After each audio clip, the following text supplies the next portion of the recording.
All right. Laretta Holmes. Hello. Oh, so here's the thing. When someone says hello, there's usually a response back. So let me just tell you what's going on. You're being... Ufruki, mistake right here. Probation officers aren't just paper pushers. They hold the keys to your freedom. Disrespecting them is like sassing a TSA agent while you're barefoot in security. Nothing good comes out of it. rude and disrespectful to your probation officer. You act like you're not on probation. When I say there's to be no contact, there's to be no contact. And now you're using profanity towards the probation officer like you're not on probation and that this is somehow his fault. It is not. It's all your fault. You're here because you... And there it is, the real reason she's in hot water. Injuring an elderly person is one of those charges courts take extra seriously. It's not just a slip-up. It's a flashing red sign for anger and impulse. Control issues. You're on deferred adjudication for injuring someone who's an elderly person. That's why you're here. You're not on probation because he placed you on probation. You're not on probation because he committed a crime and you're taking the time for him. You're here because of your actions and you're acting as though none of this is your fault. This is all your fault, 100%. I'm not acting like none of this is my fault, and I take accountability for what I've done. No, you have not taken accountability. Did you take accountability for using profanity towards him? No, I didn't. And I don't know why people think that when you're in a situation where you should be using logic to find what are using your cognitive skills to decide how I'm going to proceed with this, instead, you go after your probation officer. And the probation officer, let's be honest, every defense attorney will tell you a probation officer holds your life in their hands. Because you know what? Let's say you're supposed to report to probation at 9 a.m. and you end up reporting at 9:05. Guess what? You have not reported at 9 a.m. A probation officer can say, hey, that's a no report. But sometimes they may take sympathy on you and say, I realize what's going on. They're here. But they don't have to do that. Yes. And you using profanity towards a probation officer is not helping your case at all. And I understand that. Then the reason why I did, and I didn't, I just said the F word because he called me a liar. And when I didn't lie to him about any situation that was going on, I sent them all the information from my legal aid lawyer. I sent them everything. He even gave me his personal number for me to contact him. When I had to go to the emergency room and had to get a blood transfusion, he even offered to take me there. He called. This is not your blood. This is not about your blood. I know it's not about my blood, but it's he basically, when I went to go see him. This is classic courtroom. Deflection, arguing about the side details when the judge keeps pulling her back to square one. You went where you weren't supposed to go. Period. Everything else is just noise. He was telling me that I lied to him, which I never lied to him about anything. No. This starts with you wanting to go to a location where I said you are not allowed to have contact. That's where all of this came up. Then everything snowballs into something else. Yes, ma'am. And I did exactly what you told me to. I didn't go to that location. I filed my police reports. I did everything that I could do without going to that location. So then that was it. I don't know. What do you expect him to do? Like, I like for people to just put their cards on their table. Sometimes people are like, judge, but I like everybody to have an understanding. So you go to him because you want to go to a location and retrieve items when I told you couldn't go to that location. So we're back to the point. What did you want him to do? I asked him, was there any assistance or any way that I could? He told me, I don't know. He told me he didn't know, he couldn't help me. So I didn't have no other choice but to call the police, make a police report. I had my daughter, she's 16 years old, to go there. When she went there, she took pictures of everything that was outside. All right, so again, what did you want him to do? He said, hey, I don't know, there's nothing I can do for you. When I contacted Miss Adams, she told me to ask my probationer if there's any assistance that he can help me or provide without going to that location. And he's saying no. And he said no. And I told him I don't have no other choice. My children is 16 and 18. They didn't have the money. They don't have money for you all.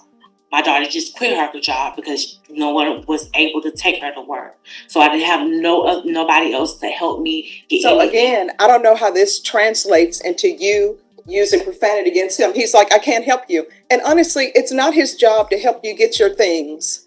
Really, you know what a probation officer's job really is? And they'll correct me if I'm wrong, but their job is to make sure that you abide by your conditions. Everything else that they're doing is just extra, but that's not their job. It's not, for example, if you can't pay your utilities, it's not their job to find places for you to pay utilities. They'll do it. They'll say, here's some places that you can call, but that's not his job. And if he tells you, I can't help you with getting your things, again, we're back to the point. He says, I can't help you. So what do you want him to do? He's like, I can't help you. And How does that translate into using profanity against him? And then Here's the bigger problem. Profanity isn't just rude, it's ammunition against you. In court, words don't just vanish into the air. They get written down, repeated, and thrown back at you like evidence. Right now, it's backfiring big time. telling him, sending him an email telling him all this is his fault and it's on his shoulders. It's not. All of this happened because of you. Guess what? You can't go to that location because you injured an elderly person. That's why it's all your fault. And there are consequences for all our actions. It is. And I communicated with him. I told him everything. I sent every case number. I even sent him my legal aid information. I sent everything. I tried to do everything the right way before it even went out of hand. But see, here's what you don't understand, and you're not internalizing what I'm saying. He is telling you, I can't help you with that. And you still keep going back to him. He's already told you, I can't help you with that. Giving him numbers to your legal aid, giving him numbers to this person saying, we're trying to help her get her things. He can't help you with that. His whole role is to supervise you on probation. That's it. He can't say, you know what I'm going to do? I tell you what, let me go over there and get your things for you. He can't do that. That's not his job. Now, if he offers to do that, great, but he doesn't have to. He has told you more than once, I cannot help you with that. I still don't understand how that goes and translates into you using profanity against him. His job is hard as it is. And then to have somebody come in and use profanity against them, that's an issue. And then to have you go into that location when you know you're not supposed to, that's an issue. I never did go to the location. I didn't. I had to call the police from a different location to make. All right, so you called the police, and then what happened? I made the police report. I went down to the property.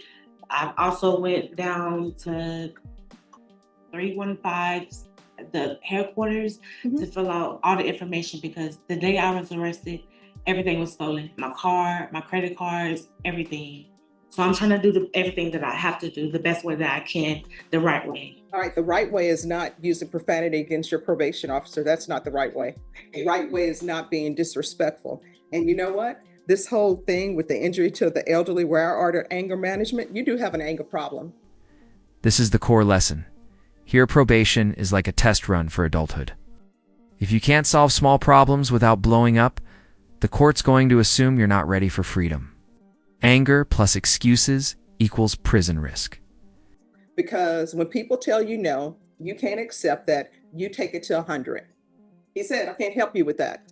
And then you use profanity against him. You're calling him all sorts of names. Nobody likes to be called out there, give a name.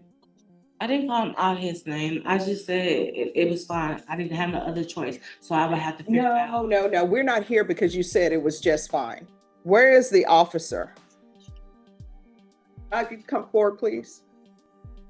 Ma'am, stand on this side.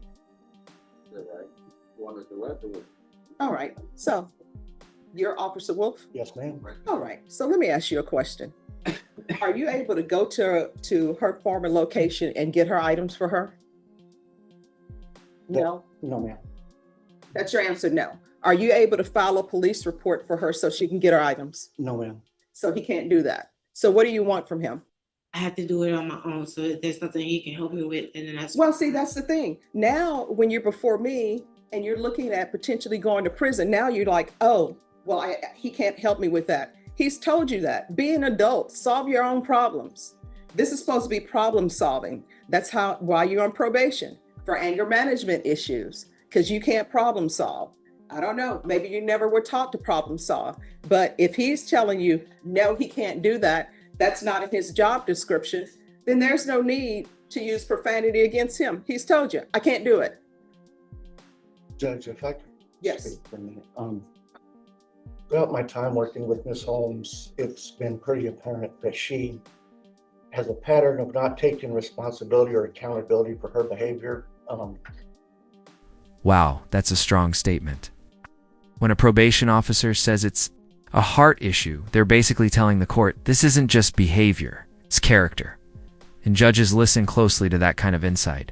This last incident just kind of made it painfully obvious how there's a deeper issue. There's a heart issue.